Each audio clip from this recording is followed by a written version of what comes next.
Thank you for joining us today. I'm your host, Tracy Bennett. In studio with me are certified financial planners Tony Payne and Stephen Lucan. Good to see you guys today. Good to be here. Let's get into it. Today we're going to be talking about planning for a child with special needs.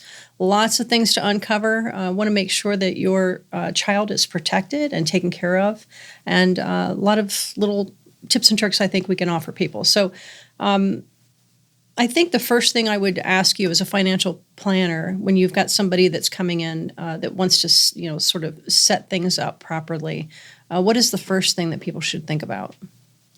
Having the discussion of just we're people. I think it really starts there. I mean, you're already describing a complicated situation, perhaps. I mean, the stress of a health issue, family dynamics, just there's usually a lot more pressure in a scenario like that. And I'm speaking from experience with our family. We've had some people with special needs through the years too that we've helped or done other things with. So as I speak with a little authority, it's coming from that experience.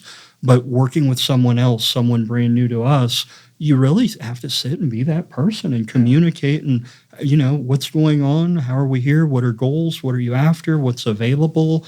Just like any other plan, really. Mm-hmm. And then it becomes a little more complex because there might be this twist or turn. Mm-hmm. So that's maybe my lead in is let's set the stage a little bit.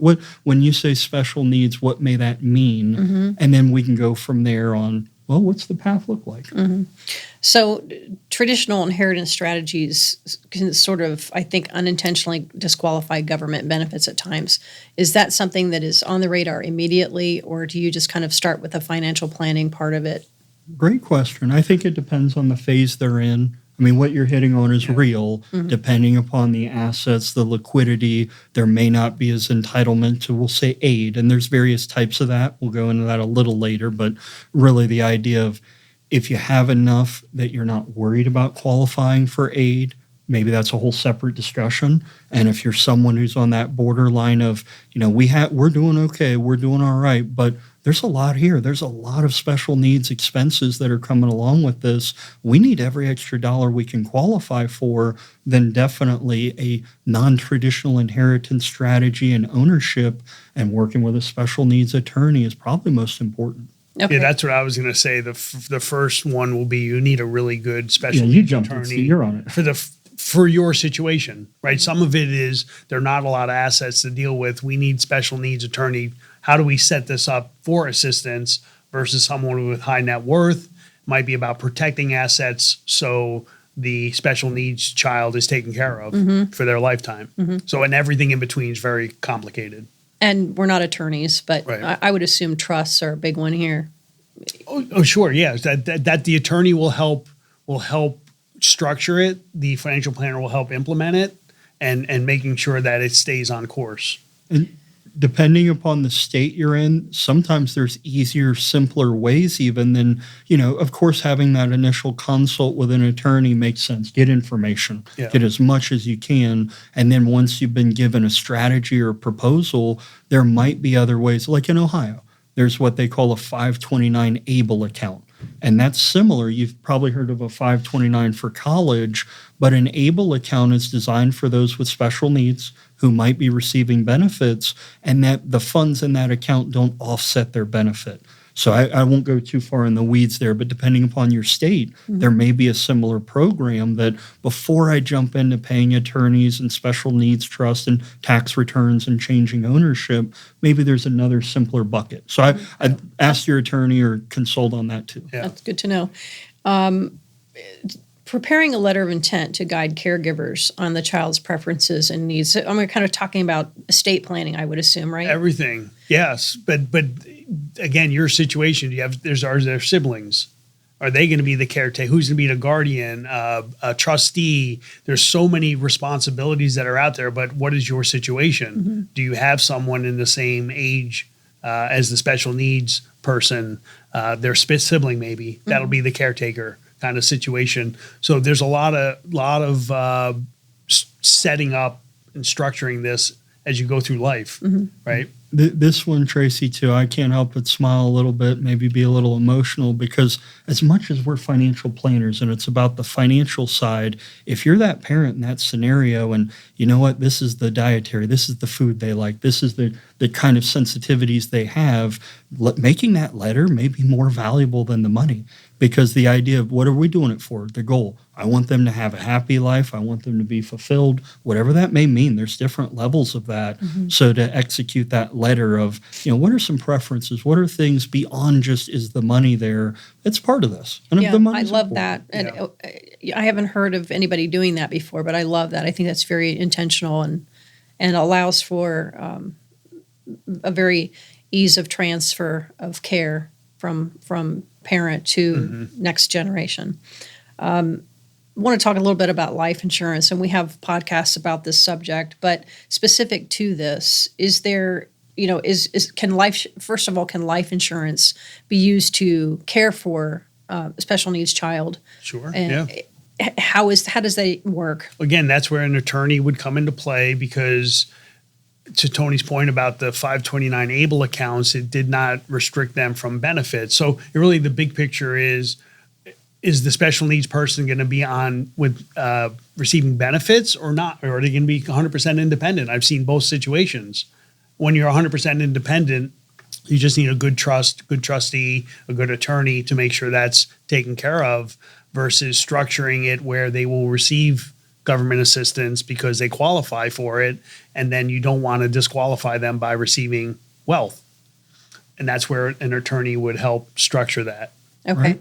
And I know, and I caught myself on it too. I keep talking about aid and disqualification, but the other side too, if someone is in that scenario of special needs coming into wealth, well, then they're a target. Sometimes they may have a diminished capacity for financial abuse, exploitation. So the other side to it is it's not just the control. That's important, but also that helping protect from all those bad actors out there, that someone with great intent and someone who's got such a big heart, you want to have that extra layer of protection. Right.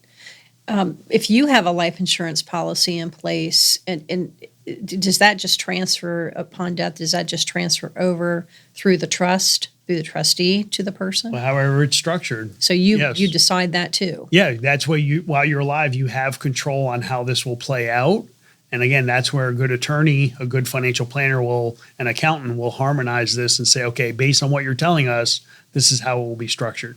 And Type of trust and who's the beneficiary of the trust and so forth. And we rightfully keep bringing up other professionals, but this is also back to your financial plan. If you were to come in and you've, child's born, situation, and it's developing. It's always developing. So you're planning the best you can for that day. So we've got to build our financial foundation. How do we incorporate this? And something like life insurance.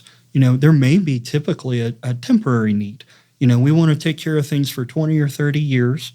And I'm talking about that scenario where someone doesn't have children, or maybe they don't have children with special needs. Your goal is get to retirement. And if you're saving along the way, you may not have a need after retirement for life insurance. You built your retirement. But if there's this other person that may be dependent on us, and I'm able to save for my retirement, but if I'm gone, there's not going to be enough there, well, then you might have to modify your insurance strategy. So the idea of, well, can I save enough to take care of them over 20 or 30 years? That may be the initial goal, and you may align that with a term life policy. And at the same time, if there's just maybe this insurmountable need and there's going to be a need, look at that differently. Right. Permanent insurance might be the appropriate kind of insurance. And you work with the specialists like the insurance agents and the attorneys. Yes. And that's the importance of when somebody says, oh, we'll cover somebody will say, we'll do your financial plan, we'll do your investing, insurance, estate plan. Are they well-versed enough to have that, situation, cover that situation? That's why you want to have an outside expert that's specific to your situation. Yeah, I would be very concerned that benefits could be lost in this whole process if you don't navigate this just right. But some people don't want benefits, right? They don't want their child on government programs. And they have the resources to be 100% independent, that's their decision, right? They're basically saying you're going to have enough resources to take care of yourself, but you won't be on government assistance. That may be a high bar for some, and at the same time that privacy aspect, and I know that's some of what we talk about too, the idea of, what's out there in the world, what's floating around. This is very private health related information. So again, ask the attorneys, ask the experts, what of this out there is visible to anybody else? Not all of it is. And having that awareness and knowing, well, yeah, you know what, maybe we're okay, but are we ever okay enough? I mean, especially if we're thinking of siblings there, back to that equality discussion, if we spend a lot of resources on one child, well, maybe there is that insurance element to offset that. And again, this is all strategy, part of planning. That was actually, are you telepathic? That was my next question. How do you balance sibling inheritance and special needs funding? Yeah. Well, again, in that situation, the situation changed immediately when the special needs situation arises, right? It's a family is all affected by it. So siblings, cousins, nieces, nephews, aunts and uncles, across the board, everyone's impacted by it. And who's going to have a role helping this person with special needs, right? And that has to be figured out. Right. Yeah. And we're thinking, and maybe we paint the picture sometimes of that newborn, but there's also other ways or events where you think about some of our veterans out there where they were adults and they've had something happen, had a traumatic injury, and their status has changed. So the idea that you may have that need occur later, right. So perhaps the earlier you can plan for it, you'll have a little bit better circumstance. But if you're in that scenario where something came up later on, revisit the plan. There might be time to turn left or right, change ownership, talk to siblings about how do we handle this, because again, equal, it's not always fair. Fair is not equal. It's up to you, your family. Hey, you've got this great job. You and your spouse are doing great. Our resources are for your sibling. Having that discussion may take the guilt off. Yeah. Yeah, good. Hopefully there's no guilt. But Tony, that's a good point. Like we have tunnel vision. I was going in with tunnel vision when we brought up this topic that a child is born with special needs. That's not always the case, right? And that it could happen later in life. And so that's where financial plan is fluid. Life is fluid. And I smile as we do this. I know you do too, because we're proud of what we do. And aside from corporate finance and numbers on the spreadsheet, we do family financial planning. So births, deaths, marriages, hey, circumstances have changed. So-and-so's gotten older. That's where we can come into play to say, when we've worked together for a little bit, almost like a general physician, get your normal. Well, then by the time we've got your normal and life happens or something changes, you're not learning this all from the beginning. Right. It's a pivot. Yep. Good place to stop. Thank you very much. That's it for today. If you'd like to see more content like this, don't forget to like, subscribe, and share with your friends.